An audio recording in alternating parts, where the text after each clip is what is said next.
إن الحمد لله نحمده ونستعينه ونستهديه ونستغفره ونعوذ بالله من شرور أنفسنا وسيئات أعمالنا من يهديه الله فهو المهتد ومن يضلل فلن تجد له وليا مرشدا وأشهد أن لا إله إلا الله الواحد الأحد الفرد الصمد لم يلد ولم يولد ولم يكن له كفوا أحد وأشهد أن محمدا عبده وصفيه من خلقه وحبيبه بلغ الرسالة وأدى الأمانة ونصح الأمة وتركها على المحجة البيضاء ليلها كنهارها لا يزيغ عنها إلا هالك عليه أفضل الصلاة وأتم التسليم.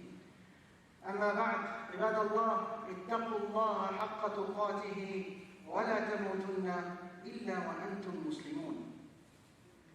Dear brothers and sisters, this khutbah as usual is going to be fast and quick, so inshallah we'll try to capture as much as we can.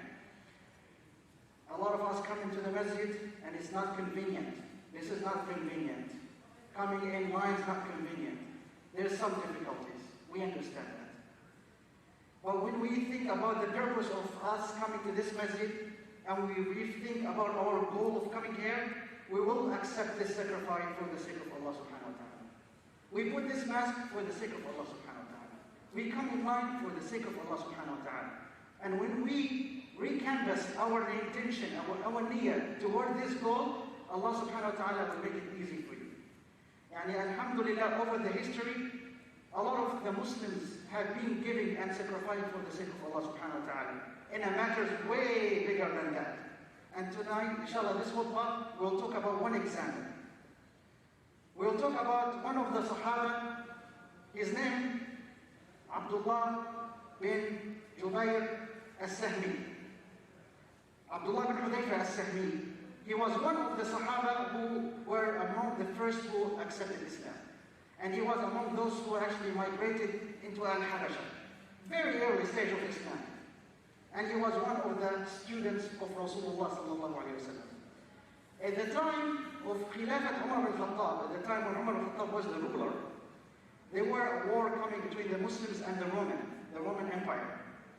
And Umar al-Khattab has assigned him to be the leader on the troops to go and fight against the Roman soldiers. They fought, it was a strong battle, but unfortunately at the end, he was captured as a prisoner. He was taken to the Roman Empire. And when Rakah, he heard that among those who would be captured is Abdullah, he said this one was among those who were in the beginning of Islam, so he must be very close to the Prophet ﷺ. So I want to know what's going on with the friends of Rasulullah ﷺ. So he said, I'm going to put him into a test.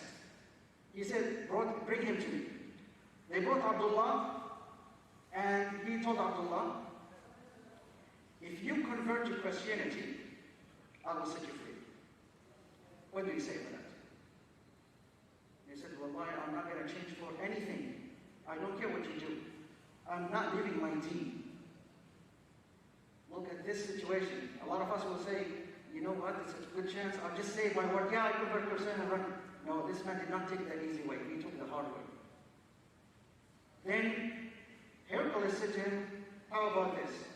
You convert to Christianity, I'm not just going to set you free, I am also going to give you half of my kingdom. I'm going to let you live here very rich and wealthy. Abdullah looked at him and he said, Wallahi, if you give me all your kingdoms and all the kingdoms in the earth, I will not leave my deen for a few seconds for you. He speaks as he is the leader. He is the boss and the other person is the prisoner. Subhanallah. That kind of dignity that was implanted inside him, that's what we should be carrying as a Muslim. Be proud of being a Muslim. Be proud that you are among the Ummah of Muhammad sallallahu alayhi wa sallam. Raise your head up high. You have something great. So Hercules said to him, okay, you want to try this way? Put him in prison. They put him in prison, and he said, what is very tempting for men? So some of his consultants say, why don't you send him a woman, a beautiful woman, to seduce him? So they sent a woman to him in his prison. they let her go onto him, try to seduce him. She tried to come in front of him, he turned his face away. To come to the other side, he turned his face away. Tried to talk with him, he's not answering. Tried everywhere, anything tried to do to seduce him, no hope. She said, get me out of here. When they get her out, he said, what is this? Hajarun or Bashar? I don't think this man is a human, this is a stone. He doesn't see me at all. So Herbal said, okay, we're going to try, we give him the nice life, he doesn't want it, let's do the other way. Let's play the bad cop here. They said to the guard, don't give him any food or drink. Let him starve. And for a few days he's not eating, and he's not drinking, and he started getting very weak. And then Herbal said, send him, look how this, subhanAllah, some of the unbelievers, when they try to do their tricks, they beat the police. Send him pork and wine. Let him eat pork and wine. He knows that Muslims don't eat pork and they don't drink alcohol. So they put food in front of him and he didn't touch it. For days he stayed there and he didn't eat anything. They came to Herbal and said, this man is going to die. So they took the food away and they gave him normal food. And Herbal said, bring him back to me. He said to him, why didn't you eat? He said, Wallahi, I know in my faith I'm allowed to eat pork and drink alcohol in case if I was, in a position where I might lose my life. But he said, I did not want you to enjoy the moment seeing me breaking my teeth. See, just the moment, that feeling, you don't want to give that the feeling of satisfaction seeing a Muslim eating pork. He get very mad at first. And he told his soldiers, bring a big jar made of metal and fill it with boiling oil. And he called Abdullah bin Hudayfa. And he knew from the guards that among the prisoners, there was one of the prisoners who was very dear to Abdullah. He was very friendly with him. He said, bring that Muslim prisoners. He grabbed that Muslim prisoner and they threw him in the boiling oil. He melted right away. In front of who? Abdullah bin Hudayfa. Abdullah, when he looked at this, his eyes started tearing. Hercules said, okay, he's tearing now. He said, what? Are you afraid now? Are you accepting to turn to Christianity? He said, no. He said, why did you tear? He said, me and this friend, we have been racing all the time. Who's going to enter paradise first? And I see him now, he's entering paradise before me. So he beat me to paradise. And he said to him, Wallahi, in this time, I wish that I had 1,000 souls on me. And you burn them one after one. And I give them as a present for the sake of Allah subhanahu wa ta'ala. Hercules, he saw this man. He realized that he's among, he feels that he's among a giant man. He's not among a person who's weak. He's not a prisoner. He is a free man. So he said to him, listen, I'm going to set you free on one condition. He said, what is it? He said, you kiss my head. Very simple. Abdullah looked at him and said, I will do that on one condition. I will set you free, and all the Muslims were captured, sent free. He said, yes. He said, now I will do that not for you, but I'm doing it for the Muslims. And he kissed his head, and Hercules let him go with all the Muslims. When they went back to Mecca, to Medina, and they told Umar bin Khattab the story, he stood up and he said, Wallahi, everyone has the right upon Abdullah to kiss his head. And I will start the first. And Umar bin Khattab grabbed his head and kissed his head. These Sahaba, when they go through this kind of hardship, these things we don't see every day. We don't really, mask is kind of annoying, but what is this comparing to what the Sahaba went through? What is this compared to what the Prophet ﷺ went through? And we all know what did the Prophet went through. All this for the sake of delivering this beautiful message to us that we are enjoying these days.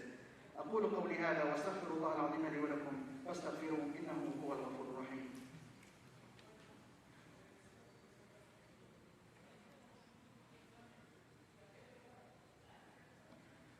الحمد لله وكفى والصلاة والسلام على المصطفى سيدنا محمد وعلى آله وأصحابه أجمعين. Dear brothers, as the Muslims, the Prophet ﷺ said, يأتي على أمتي زمان القابض فيه على دينه كالقابض على الجمر. As a Muslims, we will go through a phases where we're going to be tested and we'll have a very difficult time to hold fast into our deen. But this is a matter of time pass by, right? You go through hardship and then pass away. And the output is what decides how your mood is going to be. If you pass and you gain the pleasure of Allah subhanahu wa ta'ala, the output will be in peace with yourself. But if you complain and, I don't want to stand in the line out there, what he think he is even the boss of me, I'm a free man. All this kind of attitude, which, it's natural. We don't really like someone to tell us what to do. Unless if it's our wives, sometimes. But other than that, we always like to feel free. But remember that you lower yourself for the sake of Allah subhanahu wa ta'ala. Not for the imam, not for the management, not for nobody, but for the one who created everybody. May Allah subhanahu wa ta'ala make us among those who are humble to Him and who are accepting Him in our life and every day and every situation. اللهم إني داعيك آمين. اللهم اهدنا فيمن هديت وعافنا فيمن عافيت وتولنا فيمن توليت وبارك لنا فيما أعطيت وقنا واصرف عنا شر ما قضيت إنك تقضي بالحق ولا يقضى عليك ولا يعز من عاديت ولا يذل من وليت تباركت ربنا وتعاليت فلك الحمد على ما أعطيت نستغفرك ونتوب إليك إن الله وملائكته يصلون على النبي يا أيها الذين آمنوا صلوا عليه وسلموا تسليما اللهم صل وسلم وبارك على محمد وعلى آل محمد كما صليت وسلمت وباركت على إبراهيم وعلى آل إبراهيم في العالمين إنك حميد مجيد وأقم الصلاة.